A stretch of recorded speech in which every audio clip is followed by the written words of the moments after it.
What's good people? It's your boy CJ Randolph, and this is the Just a Messenger podcast where we're just trying to change the world one message at a time. And what's that message? The message of hope, love, joy, and of peace. And today we got a guest that has a special place in my heart because he taught my son how to play lacrosse and a more advanced aspect in his later years before COVID hit. But who is you? Yes. Hello. Thank you. I'm Mike Song, lacrosse coach, educator, and have always worked at trying to provide opportunities for the underprivileged or underrepresented. Oh yeah. So I had the privilege of learning a lot of skills from Coach Sung also, and a lot of the Siena Panther lacrosse team. Shout out to them, and even the select aspect too, right? But there were some special practices where, you know, this man here was really heading it up and really showing some more advanced skills to my son who was just learning the game, right? And then I've been able to kind of keep up with his journey and what he's been doing, as he said and mentioned, with the game of lacrosse and diversity and helping people understand the power of using the sport to get education and continuation of their life. So yeah, man, what got you started in lacrosse actually? Oh man, I was a kid. I grew up in Virginia. Okay. I went to a private school where lacrosse at the time was exclusively a private school sport. So I actually picked it up in around third grade. Yeah. My older brother went to a boarding school, and he brought lacrosse to me and showed me what it was, and started playing. I fell in love with it. Then I started doing camps there. Would go to the Virginia lacrosse camp. Yeah. Then just continued playing. Then on through high school, and then went to Lehigh University. And then after that, I went on to play for the Korean national team in the 2002 World Games. Oh, yeah. Snaps! How was that? How was that experience? It was a very, very unique and therapeutic experience, I would say. Right. And I didn't even know it at the time.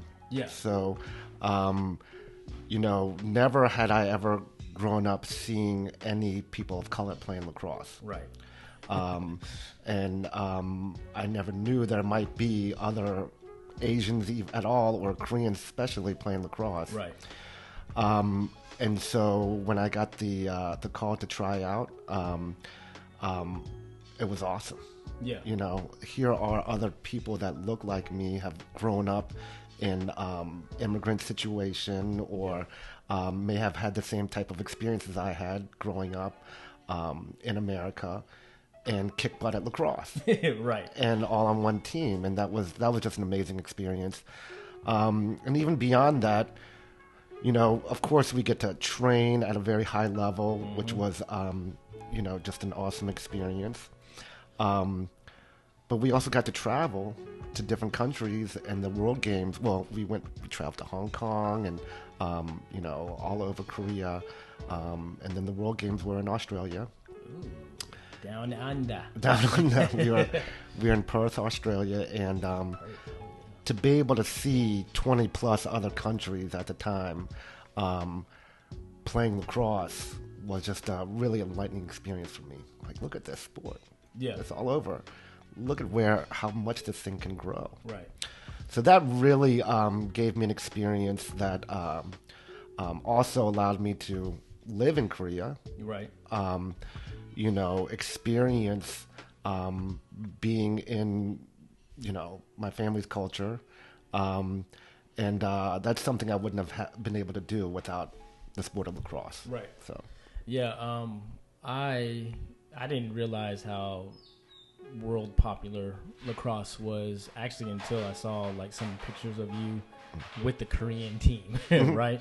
And I was like, this is interesting, because us growing up, the unfortunate thing where it seemed like lacrosse got some of its main attention was the whole Duke lacrosse situation. Yep. Right. Unfortunately. And I've always known about lacrosse and stuff like that, just because I'm a sports person. I've watched the games, but it was always East Coast private college, right? For the most part, like that looks like a very fun game, and definitely have skill sets and things.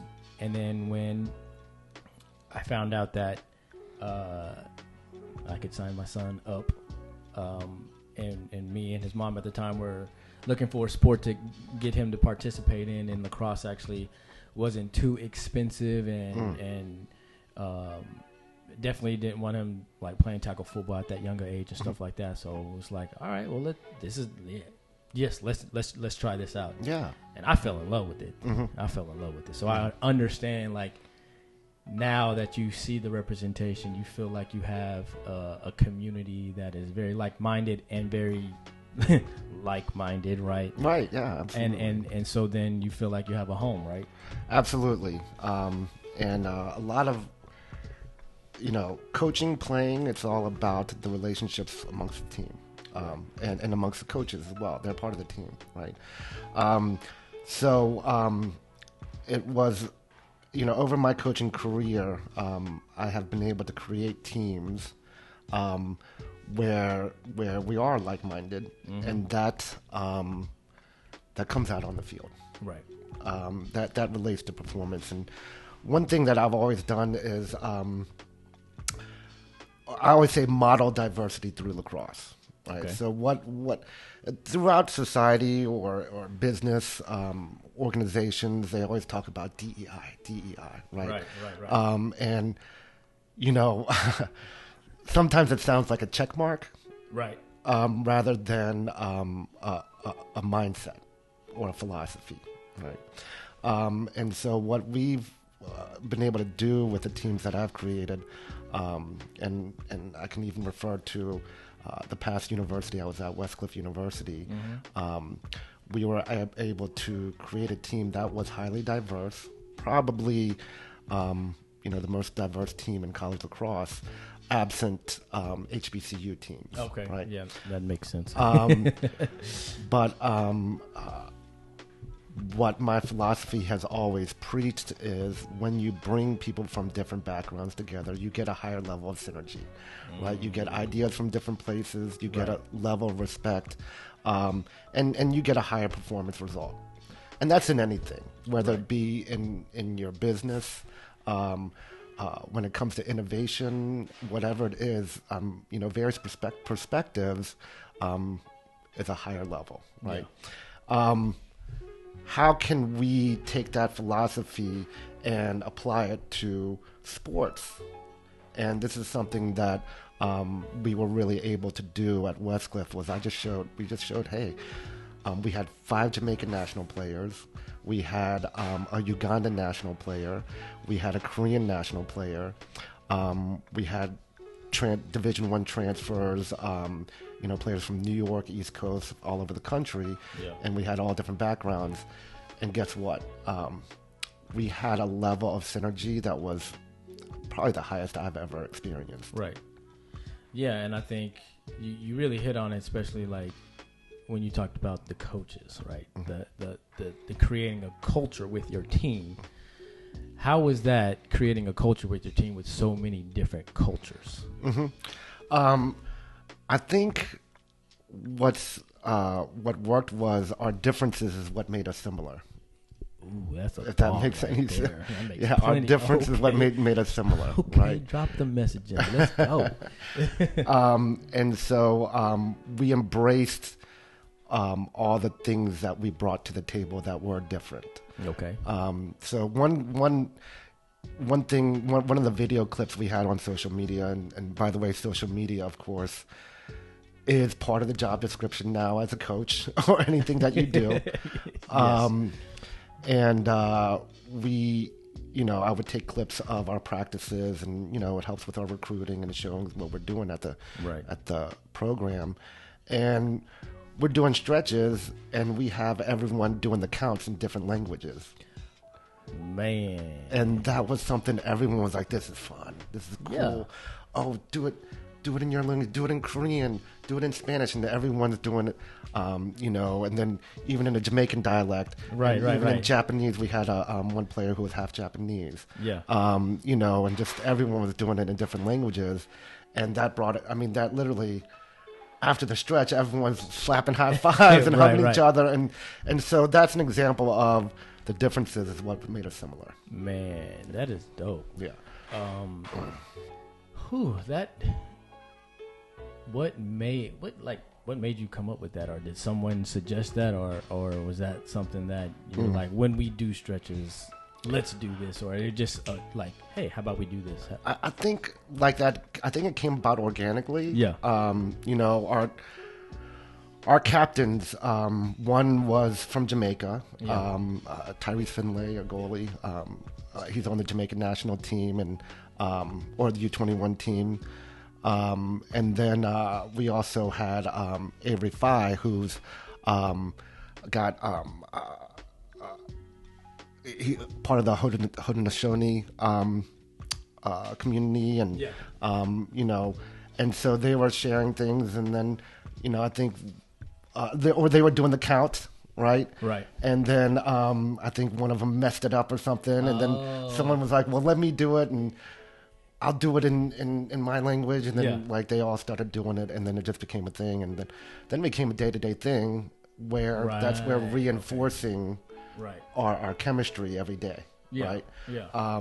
And we ended up coming up with an identity. So one of our objectives as a program. Because it was a new program, because there isn't a lot of tradition and a lot of history, you're not, you know, USC where, you know, fight on, right, and everyone's got a motto or tradition. We needed to create our own identity, our own tradition, right? And we came up with the we had a psychological expert, performance coach. Ooh, okay. His name's Ken Shemmer, and he would come in and talk to our players. And one of the things we talked about was creating an identity. Right. And he helped come up with the phrase "one blood," right? Because we always say, you know, we're family on three, whatever. And you hear that, it almost becomes cliche. Correct. Right? Yes. What does that really mean, right? And so we started saying "one blood." Right. And a lot of our players were from Jamaica, and they would always say "one love," right? Right. So we kind of morphed that into "one blood," and that became our identity. Right. And our identity, "one blood," was the coming together of all these great players, all these great students from all these different places. That's awesome. That's awesome that you talk about creating an identity with so many different identities. Mm-hmm. Yeah. And how beautiful that was, and how that actually created the synergy, and that's actually how it created a culture of many cultures. Mm-hmm. And then, and I think that's literally what I would say is, or not I would say, that's what the Bible says is one of the greatest commandments is love your neighbor as yourself. And therefore, you get to identify your identity, right? You identify mine, so let's take the best of them, let's combine them, and let's continue to just have one love from each other, right? And that is amazing. I always say, whenever I talk about the value of diversity, I always say, you know, everybody loves tacos. Everybody loves Korean barbecue. Korean barbecue tacos, get out, right? Everybody, I mean, so that's just an example. Food is a really good example of the materialization and the manifestation of you know, bringing different cultures together. You see that all the time. Yeah. And we oftentimes overlook that value, right? Mm-hmm. We're enjoying the food, but we don't know where it came from. Right. But if we appreciate that, that's you know, something that we should strive for in society in general. Yes. I think you kind of hit that right on the head of like, we're so surface, right? We're so surface. We're so just visual. This is what I see, this is what I taste, and it's either good or bad, but then we don't get the backstory behind it, which makes it really just settle in, be like, oh, now I like in black culture, like, oh, your mama put your foot in it, or you know what I'm saying, like that, and just like, oh yeah, this was made with love. I can feel it, right? Yeah. And you could, I mean, growing up, collard greens, it takes forever to clean and forever to do this, and then you like taste that effort. Yeah. You taste the love. Taste the effort. Yeah. You taste the love in it. Yeah. And as you're talking right now, I'm just getting hit with like you see the effort on the field and what you've cultivated. Oh, Jacqueline, I'm gonna get you on that one. She got the word cultivated stuck in my head now. You saw that on the field because it wasn't surface. Absolutely. And you were able to mix all the spices together to come up with something that everybody bought into. That's exactly what it was. Yeah. We put all the spices together, and we also faced, whenever you make an effort like this, right, or whenever you demonstrate something, let's just say new, right? You're going to get criticism. You're going to get, maybe commentary they just don't understand, right?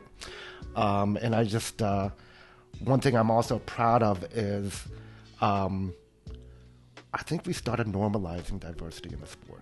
Yeah. Right. We got a lot of attention on social media. Right.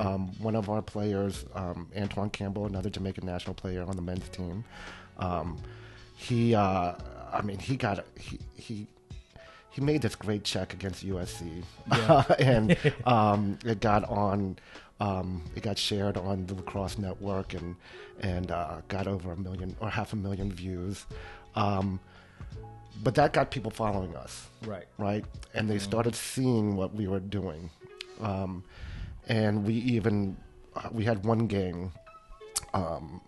It went into 5 overtimes. Ooh, yeah, and there were a couple of those players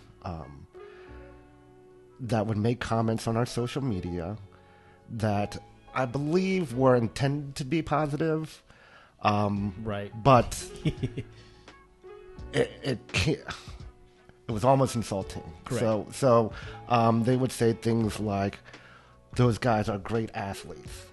Right. Look at those great athletes." I'm like, damn, man, these are great lacrosse players. Correct. Like, these are over 75% of our goals are assisted, right? Right. We've completed all of our clears. We're moving the ball in the air. You can't say they're not skilled lacrosse players also. Correct. Right. And they would comment as if the only reason why they lost was because of great just athleticism. Right. And so I think what we could demonstrate was just what I said was they were more than great athletes. Mm-hmm. We had a 3.2 GPA, right? Talk to them. We had, like I said, their skills and their IQ knowledge that they developed over the past couple. It was incredible, right? So it's almost insulting to say that because you're denying the value of everything else they were. The effort. Exactly. See? Yeah. They're mentioning the surface. Mm-hmm. Mm-hmm. They didn't recognize the effort. They didn't get to taste it. Yeah. And that's kind of like the history of the black quarterback, right? Right, like, exactly. He's athletic, but he ain't got the skill set. And look at us now. But yeah, oh man. So how did your players handle that? Like, how did they handle those? What are those microaggressions? Aggressions, yeah. How did they handle that? A lot better than I would have at their age, I think. Yeah. We had a few leaders that were very mature. Yeah. I would say even a couple guys that had played on, at the NCAA level on the East Coast, where those microaggressions might be more prevalent or more common. And those guys were a little bit more experienced at, just handling those situations or just kind of brushing things off. And, one of the reasons and one of my recruiting strategies is always to get transfers that are, juniors, seniors, or grad students that can be mentors to our freshmen and sophomores, right? Okay. a 21-year-old is completely different from an 18-year-old, right? Yes. And so, and especially college, your freshman year is always going to be super challenging. Correct. Whether it be the academic workload or just the fact you got to do your own laundry. Right. Right. And so it can get frustrating. So having these older mentors was very important to help guide these younger guys. Yeah. And in doing so, and on the field, they did the same thing, right? Yeah. Hey, this is the expectation. This is higher level. And what else is higher level? It's how you manage your emotions on the field. Oh, right. Yes, talk to them. And they did a great job of mentoring that, and also kind of reinforcing what I would say, right? Right. Coach or you as a parent, there's so many times you can say something, but Correct. It's the village around it that helps, right? And it was really important that I had those guys to help guide the younger guys and just say, hey, look, you're going to deal with this stuff. Just keep putting goals in the back of the net. Right. All right. And that's what's going to shut them up. Man, that's awesome. I think you had, what it seems like you had a lot of strategery. And like you said with your recruitment, like, let me recruit some older guys that can help facilitate what the vision is I have, but then also that I don't have to be the only one doing it. Because like you said, it's funny, like as a parent, we say stuff, it don't get done. Coaches, it may get done, but when you have those leaders that can check them, right, then stuff really starts getting done. Then you once again comes back to the culture of your team and leadership, and those that actually lead correctly, because a lot of times a lot of guys think that they can lead correctly. They're leading wrong. Right. Right. So us as coaches, that's where we got to check that. But I think this is a lesson on how to develop a program, to be honest with y'all, in a sports sense or even in a business sense, right? I had this conversation with a good friend of mine, shout out to Israel Martinez, the other day about knowledge and like how we're older now and kind of understanding like we got some skill sets and we got some things that we can develop that we may be afraid to start developing because we're a little bit older now, but how doing those things that we're like, I'm not quite sure about it, but I'm gaining knowledge, helps you gain more knowledge in another area, right?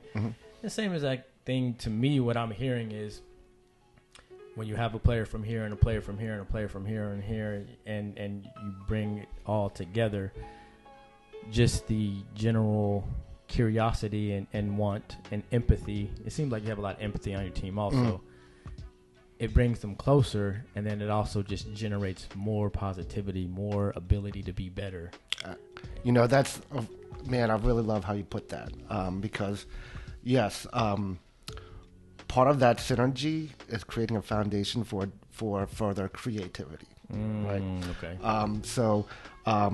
And that also helped us on the field, right? So one thing I say as a development process of athletes and my teams is I talk about the phases of stick skills and fundamentals, strength and conditioning, concepts, right, and IQ, right, and then the ultimate goal is cognition. Right. So can you take all these things that all these tools that you have and do the thinking and the decision making on the field? Right. And can we get 10 guys to do it all at once? Right. Right. But if you can be a free thinker and as a teacher, that's what you want to do also, is you want to teach them the fundamental skills and have them do the work on their own and thinking on their own. And so if you can teach a team of players to do that, you got what you want, right? You're teaching them what you want to teach. Taking that on a level of incorporating diversity just adds to the power of it, right? Okay. So you're developing your skills, you're creating synergy and culture, and then when you guys are thinking on the field, you are thinking in different ways than maybe some traditional players, right? which can lead to creativity. And what I Right. mean by that is different ways of putting the goal in the bag. Getting a goal, right? Yeah. Different ways of finding each other. And that's, we were just getting to that part. Right. Yeah. Yeah. And it was crazy because you could see these guys who were great athletes, right, making incredible plays based on just the fundamental and conceptual IQ skills that was taught to them. Yeah. And to see them take it to another level that's what was awesome, especially as a coach. That's so awesome. so we want to do that. You want to try to achieve that in every team. Right. And build upon that over the years. I mean, college, you got a guy for 4 years, hopefully, right? Right. And so if you can do that, you've got your system, right? And unfortunately, the school had to make the tough decision of discontinuing the program. Right. And we couldn't continue to grow, which that's all you want to see, right? Yeah, growth. I have another opportunity now where we can take those same philosophies and apply them to a bigger school, a bigger campus, better facilities, and other scholarship opportunities. That's awesome. Yeah. Yeah. All right. So man, I would say I've grown up having great coaches that have implemented a lot of different things, especially at DeSoto. Shout out to the Flying Eagles, at DeSoto. And Coach Dow and everything, and his assistant coaches and stuff. Because I didn't recognize that. Of course, you don't necessarily recognize that. I was in high school. And then I've had some other coaches that I have learned what not to do as a coach, right? Mm-hmm. So, where did you get your coaching style? What influences have designed you to be the coach that you are today? I've had a lot of influences. Yeah. Some that probably unintentional and maybe not necessarily wanted. Yeah. So, as a player, I've talked about, diversity and not seeing other players like me. Right. Right. And then you grow to be a coach, and my journey has been all over the place. Yeah. Because, as a coach, are there other coaches out there that look like me? Right. Or even may not be the traditional coach or look like the traditional head coach. And I'll just be specific. Even, you watch football, basketball, all right? These are all predominantly male white coaches. Right. And so I would try to mimic those styles. Yeah. It didn't work for me. Right. Mm-hmm. And one thing that, I'll just give a shout out to Nation United Foundation and Jeremy Ardrey. He once said to me, "You speak the way that you're spoken to." Ooh. Right. And or that's how you grow. Right. And I was spoken to a certain way for most of my life, even from coaches. But when I would try to speak that way to others, it didn't work. Right. And I didn't know that's what I was doing. Right. Yeah. But as a coach, even all coaches across any sport, do you have role model coaches or mentor coaches that you can look up to and identify with their styles, right? Not until recently, in the past handful of years, was I able to do that. Meaning, I mentioned before, Deion Sanders was one of my favorite athletes growing up. Yeah. All right. Everyone used to make fun of me and be like, "Why do you like him so much?" And I went to a predominantly white private school. Right. And, there was a lot of criticism about his style and the way that he played and the way that he celebrated. Right. And I didn't think there was nothing wrong with that. I was like, that's cool, right? Yeah. And so now as a coach and past the playing years and getting into something more mature, I've really appreciated the Coach Prime role model. Right. Okay. He shows a style that's different from what we've always seen from head football coaches or any head coaches from any sport. Besides all of his success, of course, he's very successful, and his notoriety and his celebrity and fame has brought so much to what he's doing. But what he's doing that I don't think he knows is he's a role model as a coach to other coaches of color, who may have only had white male coaches as a model to look at or a style to model, right? And over the past few years, he's been able to help me with how I approach coaching, developing a culture, developing a team, communicating with my players, but also being disciplined, also achieving objectives, also being a leader. So that's something that, I really appreciate. Yeah, I really, really appreciate because so many coaches that want to be coaches out there, just like players, you need role models that you identify with. Yeah, I would. I think the Dion Effect is now happening because of the social media aspect. Sure. I'm a huge Tony Dungy fan, Mike Tomlin. Yeah. But you don't ever see really a lot of their coaching philosophy, other than maybe behind the scenes. But you don't see how they develop players. I just read their books. Right. But I'm actually not a huge book reader, so if I didn't read their book, I wouldn't really know kind of the backstory. Now Dion's on social media and everything, so then you hear and see how the locker room's supposed to be, and you see and do those different things, which is beautiful, which means we need more representation of that, right? It's funny that you were talking about that. I was just going to say, one of the things that he does so well, you're talking about the social media part, right? And that's something that, I as a coach strive towards as well. Right. So that's another model. Right. Right. Yeah, you're right. Because even though social media has been around for so long, I think us as coaches or us older generations are learning how to use it in the positive way of what we're doing. And so that's literally what this podcast is about, is sending messages out there, right? Let's change the world with one message at a time. And the way that we can do that is through here. If I wrote a book about it, what, my mom and dad gonna read it? Right, and my wife. Right. But representation, it was funny that me and one of my best friends, happy birthday to Joey Warnkin and Preston Holloway.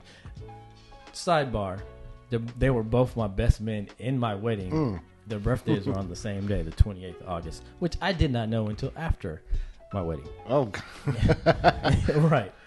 And polar opposites, and as my wife says, they keep me balanced. But we were kind of having a conversation, who is my favorite superhero? And I was like, Superman. He's like, mine too. I was like, yeah, I wanted to be a white dude in tights. And I was like, what black superhero did I have? I didn't read comics, so I was like, Cable. No, Cable's not white. I'm sorry, Bishop.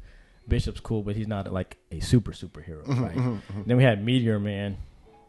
Robert Townsend, I love the movie, but I ain't Golden Lords, right?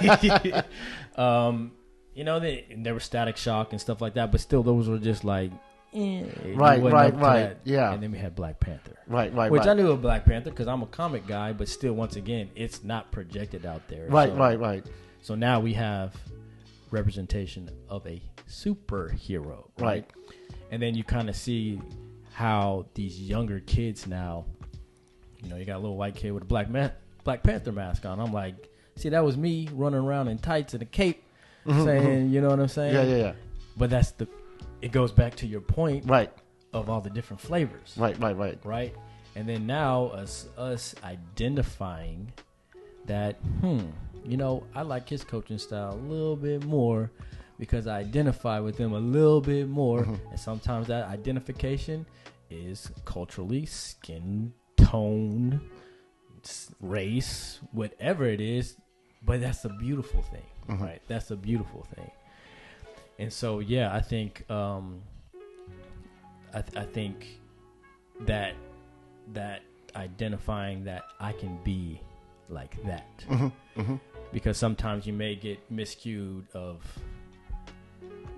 I don't think I can be that because that person's white, and that could be it can be a mental block. Yeah, it can be a mental block. It definitely can be a mental block, right? And because the truth is that you could actually, in those skills that they have and skill sets, maybe not the way that they're displayed.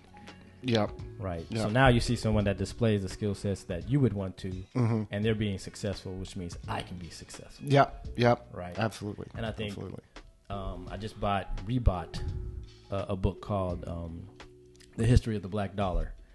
And me reading that book was like, I wish I would have read this when I was younger, because you see all the success stories of black people when all we've been told that they were slaves. And so just having the empowerment of even back then when everything was against them, they still were successful. What am I doing now?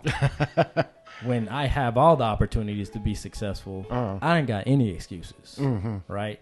And so I think that's the same thing with like the representation of like, I can be this because I've seen it. And I just want to add to that also, I certainly don't want to come off and say I identify with being black. Or anything, correct. But yeah. What I want to communicate is how that can happen. At a young age, when I was growing up, I gravitated towards African American literature. Okay. Because they didn't have Asian American literature then. They didn't have right. They didn't really have the growth of multicultural literature the way they have now. Correct. Right. Yeah. So the only thing out there that you could identify with at all of being non-white would be African American literature, and that's how I just really started. I minored in African American literature. Oh, I didn't know that. Yeah, that's dope. Because those are the texts I would gravitate towards. Correct. I was Okay. like, I'm going to read that. This is interesting, right? Yeah. And so, so my point is, the black community gives role model opportunities beyond their own community. Okay. Right? Okay. And that's what I'm saying about someone like Coach Prime is he has an effect that's yes, he's getting millions and millions of views, he's getting all this, the revenue, and but that effect goes beyond, I think, than he knows, right? And being able to affect other people of color, right? Yeah. And so that's what I intend to convey. Oh, that's awesome. African American literature. You know more than me. No, that's awesome. No. That's awesome. I'm just kidding. And I think you also hit to a point of where even as minorities, there are still less minority information for you that was available, right? And so now that there's a lot more information, the young Michael back then they can see you now. Yeah. You're absolutely right. There's social media. Right. You're right. You've got so much information at your fingertips now, and so many ideas and sentiments that can be exposed by meeting or seeing someone else on social media or seeing some of these things on social media. So yeah. That's awesome. Yeah. Well, y'all, I hope you've learned. I've learned a lot. All right, I've learned a lot. And so, where are you heading now? So, so I can follow you on social media. Y'all can follow him on social media and give all the likes and comments. Yeah. No microaggressions. They're all great, skilled athletes. So I just accepted the position to be the head coach at University of Illinois. Oh, let's go. And we're starting that up. We're getting started next week. University of Illinois, I'm very excited about this program. It's a Division I MCLA program. You know, we're trying to win a national championship. We're trying to build it up, right? Yeah. They've got some of the best facilities in the country. They've got an indoor turf dome that we can practice in. We've got turf and grass fields. Just amazing facilities. Great institution. Yeah. It's a large school with one of the top research facilities in the country. Great breadth of majors, and I'm just excited to start working on that and get some guys on the team. There's a Korean national player, Johnny Mo, is already on the team there. They got some great athletes. We're going to kick some butt. Yeah, let's go. Go Illini. There it is. So with all of this wonderfulness that you've told us, what would be one message that you would like to send on out there to everybody? Don't let discouragement discourage you. All right. I like the simplicity of it. Don't let discouragement discourage you. You're going to face challenges every day. You're going to make choices every day. Make the best choices so that discouragement doesn't discourage you. Well, there it is. So I'm going to have to write that one down. Well, this is the Just a Messenger podcast where we're just trying to change the message one world. No, I messed that up. Dyslexia. Where we're trying to change the world one message at a time. And what's that message? The message of hope, of love, of joy, and of peace. And I hope y'all just got a piece of that. Do not let... What was it again? Don't let discouragement discourage you. Don't let discouragement discourage you. And dyslexia. Because I'm still going... I'm not editing that out. Welcome to human. So, hope y'all check him out at the University of Illinois. And, there we go. You know, let's really change this world. Like hey. All right. Until next time, say la. Thank you, guys.